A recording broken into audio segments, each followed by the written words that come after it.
Very good morning and welcome to this special live broadcast. We're coming to you from the office of the president, and that's on Vicinsion Road. And a protest is taking place as we speak, calling for Jack Deo, the disgraced vice president, to go. This is day two of the protest, and we have some protesters on the line calling for Jack Deo to go.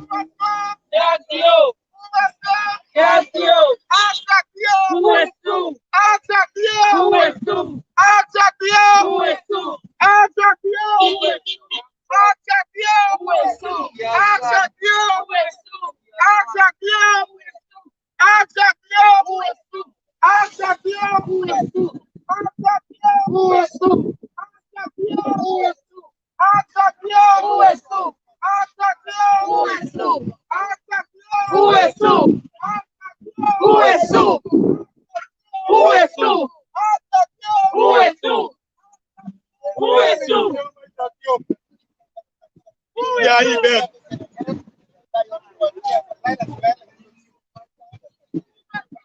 Jadio! Jadio! Jadio! Jadio!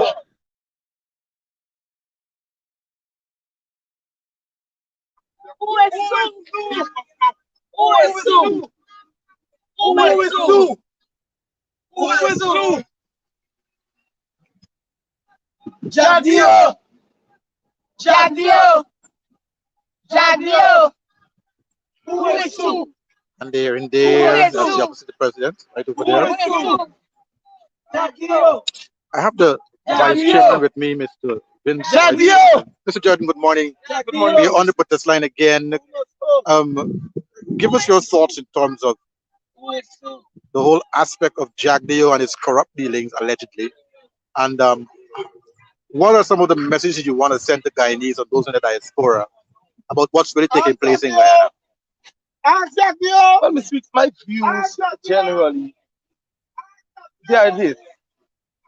Jadio has been fingered in a level of corruption, and it is up to the government now to ensure that it's properly investigated. My reason for that, as a citizen, we have heard on many occasions, numerous occasions, that he's involved in corrupt activities, and he was corrupt as a president. He was responsible for the killings of hundreds of black people and all the other things that we all know so well. But here is a situation and a case where a credible news source and a reputable journalist has brought evidence to say that Jadio is involved in corruption. And because we have those evidence, and because he himself is admitting in some sections that he was present, at least the video shows, and that he did speak to Sue. And Sue was actually at his residence. And he did speak also to one of the persons who posed as an investor. So I'm saying that the view at this point is that Jadio must go. Jadio must be relieved of his duties if he doesn't want to do it willingly. He must be sent packing so that Guyanese can ensure through the office of the president that there's a thorough investigation. And we don't want the Guyana police force to conduct this investigation because, of course, they will be pressured politically. We want an international investigation. And in order for such an investigation to be conducted, Jadio must be out of office. And the fact that he's fingered in such high-level corruption is enough for him to be, he should have been home since Father's Night. He should have been home. He should have been packing his belongings, his pens and his pencils from the table, the desk that he has at the office here, and be home. Because we do not trust him, and we cannot continue to have him handling the affairs of this nation. We are heading into a period where Guyana is expected to be one of the richest countries, one of the most wealthy oil producing nations in this part of the hemisphere. And we cannot have a man like Jadio fleecing, robbing the poor people of Guyana of what rightfully belongs to them. Because when investors come here, investors are to give to the country and not to an individual. And so my take is that Guyanese at this time must stand up and stand up for what belongs to all of us. This is not a coalition or a PNC thing. This is a Guyanese thing. Because the fact of the matter is that when Jagdio takes from Guyana, he takes, when Jagdio takes from the treasury or wherever he takes from a contractor or what it might be, he takes from Guyanese. And Jagdio needs to now prove his innocence in this matter. Because what he has said so far has not um, uh, recorded to me that he's innocent. And we need to have a full investigation. Thank you, sir. That's MP Vince Roy Jordan. He's also the vice chairman of the PNCR. And the protest continues. They're calling and they're calling for Jack Dio Must move. to move, to go. Jack Who the sticker bread? Jagio! Who the sticker bread? Jagio! Who is the thief? Jagio! Who is the thief? Hello.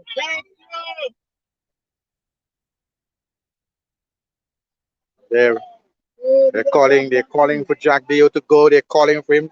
This is what this has on our placard there. Investigate Jack Dio for alleged bribery. Bribery. Stop protecting the corrupt PVP. Investigate and change them. MP Tabitha Sarbo Haley is here as well. She's not only an MP, she's also a political scientist as well. Now, MP Sarbo Haley, a lot of persons are saying if the president of this country does not ask or instruct Jack Dio to resign, that it will be bad for business in Guyana. Investors will not trust coming here to do legitimate business under an illegitimate government and a corrupt vice president. What are your thoughts about that? Well, there's a couple of things. First of all, it was coincidental, but yesterday I read on the news that the Malawian president actually sent his vice president packing for allegations of corruption. Wow. On June 22nd, 2022. So this is something that in other countries, when it's recognized as allegations, he wasn't found guilty as yet, but it's just been alleged that something has happened at Antwerp, and the president took action because we recognize, and he recognized then, that any allegation may have some root, but it would look bad on the country if he doesn't look as if he is dealing with corrupt action in a proper manner. And so with the what is happening here in Guyana, and the illegitimate president, as I call him, Irfan Ali, making decisions not to even look into the allegations that have been made by the vice news, I think it's bad for business. It's bad for good governance. It's bad for people and the country who is trying to suggest that we're not corrupt and we're anti-corruption, not to deal with this thing in a proper manner. Now, in terms of investors and business, it goes twofold. There will be those investors who would not want to come and invest because of the type of corruption that they see happening in Guyana and the fact that it may go all the way up to the VP. But outside of that, there will be other people who like the fact that there's corruption and will use it to their own benefit and come and show and have business in Guyana, knowing that all they need to do is pay somebody to get the business done. So there are two folds to it. And do we want to be a country who is governed by corruption, whose businesses are set up by corrupt means, whose businesses are based on people who want to pay bribes to have businesses in Guyana? Do we want to go down that road? And I think if we do want to go down that road, then we're heading to a failed state. And I don't think that is where Guyanese want us to go, especially where we are now with oil money and oil resources and so. And we have the right and the ability now to have a country that is so first world, if it is that we do the right things and we act the right way. Now, I mentioned this yesterday, and I want to reiterate it again today. The Guyana has signed on to the UN Treaty of Anti-Corruption. That is the only legally binding treaty that the UN has. It's legally binding. And it expects that countries who have signed on to that particular treaty to do certain things and to respond to allegations of corruption in a certain way. But what did the CPC do once they got into government? One, they disbanded SARA completely. the State Asset Recovery Agency. Yes. Then then they have the Public Procurement Commission that they're refusing to actually install. They have the names. The names were agreed to by all members of parliament, but yet still they have not yet been installed by the president. Why is that so? Because somebody is doing their own thing where contracts are concerned and don't want the oversight. The vice president is there sitting at his press conference talking about the Integrity Commission. The Integrity Commission. The Integrity Commission has no teeth. The Integrity Commission has no teeth. They don't have the ability to do what they need to do if there's actually allegations of corruption. And so holding on past the Integrity Commission means nothing in this respect. And so what we will call for, one, is that the Public Procurement Commission be installed, and that Irfan Ali do the right thing and send Jagyo packing and have a proper independent investigation into this matter. That's a whole lot of information that you've given us. Sound information, intelligent information, because what we have seen here, I think also that when the president was asked about this whole matter about the Vice News, he was like in support of Mr. Jagdeo doing what he did and saying that Jagdeo will not go anywhere. I'm just paraphrasing. But it seems like the president is condoning this thing. Saying that the president doesn't want Jagdeo to go anywhere. What other pressure to bear to force the government to turn the right way and to do the honorable thing? But I think, as you rightfully said, pressure. They will not do the right thing on their own because that is not how they're wired. I think they're wired to do exactly what they're doing, and everybody knows what Jagdeo does. I don't think the name Sue is news to the beauty. I think they know who he is, and they know what he does, and they know what he's about. And the people have to decide whether or not they're going to allow the country to go down this path. It is up to the people. The people have the power. People are the majority. The government isn't. But if the people decide to sit down and allow this to pass, then we're basically saying that it's okay for Jagdeo to be corrupt. It's okay for the government to be run in this particular manner, and that we will just continue in this particular way. And I don't think that is the way we want to go, and that the people should expect anything better of the people unless they stand up and say enough is enough. So it is up to the people. Have you seen other bodies coming out and calling for the president to go, other than the coalition and other persons in the diaspora calling for the president to go? Have you ever seen any other local bodies, the civil society, calling for the president to resign, to ask Mr. Jagdeo to resign? Sadly, I have not seen. What I have seen a lot of persons suggesting support of Bar Jagdeo. I have not seen a lot of the civil society organizations making any statements, and it is actually very sad. And I'm hoping that they would recognize that this is where your voices need to be heard. It's either we want a corrupt country or we don't. It's either we want allegations of corruption to be investigated or we don't. We can't have it both ways. It's either we want a country that will thrive on good governance or we don't. If it is that you want good governance, if you want a democracy that is thriving and on the tenets of true and real governance, then we have to ensure that any allegations of corruption are investigated totally fairly and let the chips fall where they may. Before you go, Madam MP, it seems to us that the government is trying all sorts of tricks to let us lose our focus from this big issue with Sugate. Now we have seen that they have a commission of inquiry into the elections matters now coming to bear, in power with a petition that is now going to be heard next month. What are your thoughts? Is it another tactics of the government to let us lose our focus and go on this petition, this charade? Yes, you're actually very correct on that.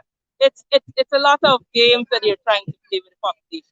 The more information they try to put out, they're hoping that it swallows the actual information that we receive from Vice News, but I don't think it will.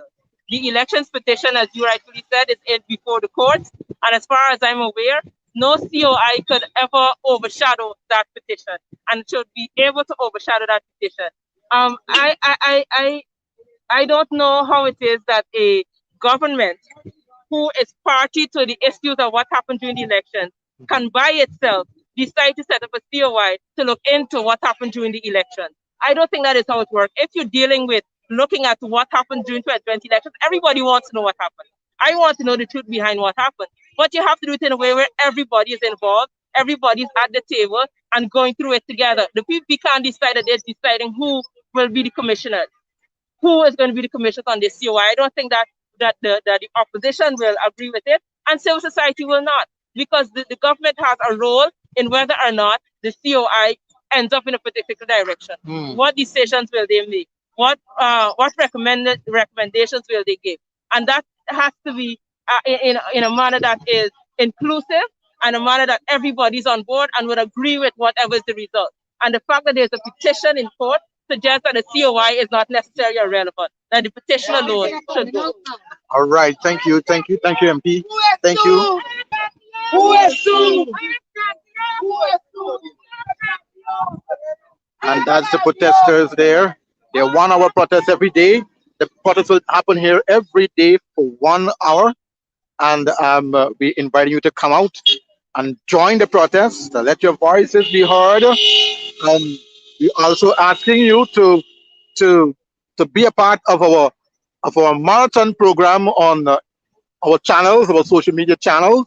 Starting from tonight, we're gonna be having a marathon program exposing this illegitimate government, this disgrace vice president, and you're going to be seeing different hosts, different guests coming on to speak on issues pertaining not just to the Sugate, but other matters pertaining to our country that has been, a country being for sale, I would want to say, by persons who were not even born here, didn't sweat here, being a part of this whole situation here in Guyana. So stay tuned. We're going to bring you more of this as the days and the hours go by. We're going to see you right back here next time on the protest line tomorrow morning at 9 o'clock as we continue with our protest. Have a great rest of your afternoon right now. Goodbye.